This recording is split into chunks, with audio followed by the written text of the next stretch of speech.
Happy Monday. It's all peppy. Yeah. I like that. All right, I got some fun parent stuff to ask you. I need you to kind of think back because a lot of this is about when your kids are young. Okay. Okay, not always, but Okay. well, how did you get your kids to go to sleep when they were little? Did you have like a trick or something that you would do? It's so funny.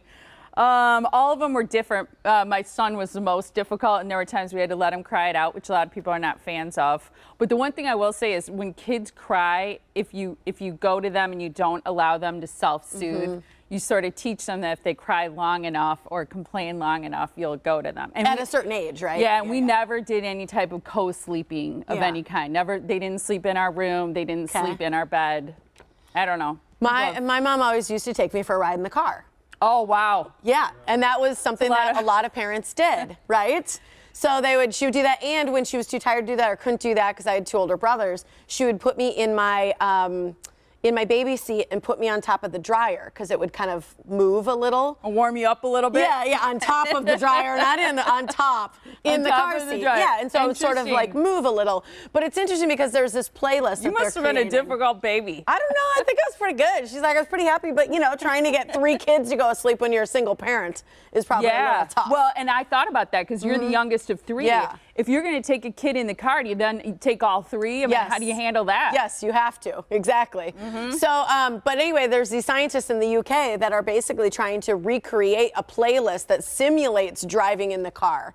So that kids can fall asleep. Now, what they're not doing is there's no like engine sounds or anything, but there is sort of a hum of an engine as well as an air conditioner that's mixed in. They used a music producer to mix in sounds like pink and brown and white noise. I love brown noise especially. Yeah, so it's kind of cool. Horns honking every once in a while. No. Right, yeah. The playlist is called Dream Drive. It's on Spotify. I thought that was interesting.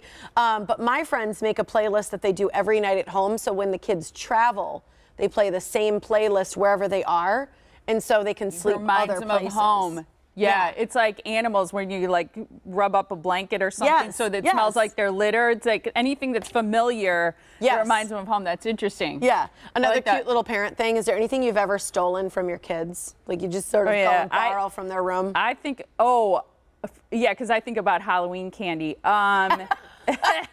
With my daughters now, it's makeup, like a brush or something like that. Yeah. Well, they say 46% of parents actually steal money from their kids' piggy bank. I do that because my kids don't use coins and I need quarters for parking meters. So I will take every once in a while when I give them money, then I don't feel so bad because I'll take some quarters, especially if I find it on the floor or something like that. That's funny. Yeah. Well, that's our sound off today is what trick do you use to get kids to fall asleep? So let us know your trick. We're going to have an author on that uses her books to help kids fall asleep. Speaking of sounds, it's funny because my favorite sound around the house is a dishwasher. I don't know why, but really? I love the sound of a dishwasher. Yeah. So there's an article about do you have a favorite child? And we've talked about this many times before. We were our parents' favorite children. Right. Clearly. My brother's watching, just kidding. A lot of parents will admit to it, some won't, but the experts sort of weighed in on this. I thought it was sort of fascinating because on the Kardashians, they sort of joke about Kris Jenner having a favorite, but they say it can drive serious rifts between grown children. So you have to be sort of careful because it can be polarizing. But what they say is when parents talk about a favorite, what they mean to say is that they're more in sync with one of their children's temperament or perspectives, and so they favor them more. They also mention that if you have kids, and a lot of people admit to a difficult child because they have a more challenging personality, and so they say make sure that you distinguish in your mind between favoring a child, which is normal, especially if they tend to follow the rules more. Beat yourself up about it. Yeah, some kids tend to follow the rules more or do what you expect, or maybe they perform better, and so that makes you happy. Then you have a child who's more challenging, and so they say the first thing is to acknowledge it. Even if you have a favorite, acknowledge it. But then they say be sure to be fair with rules and rewards, which can be tough to do because I feel like each child has to be parented a little bit different. Right. But then they're different people. Yeah, but they also suggest acknowledging the elephant in the room and saying to a child, for example, I know you think perhaps I favor your brother over you, but I want you to know that I love you just the same and always will. But then also, I just love them a little more.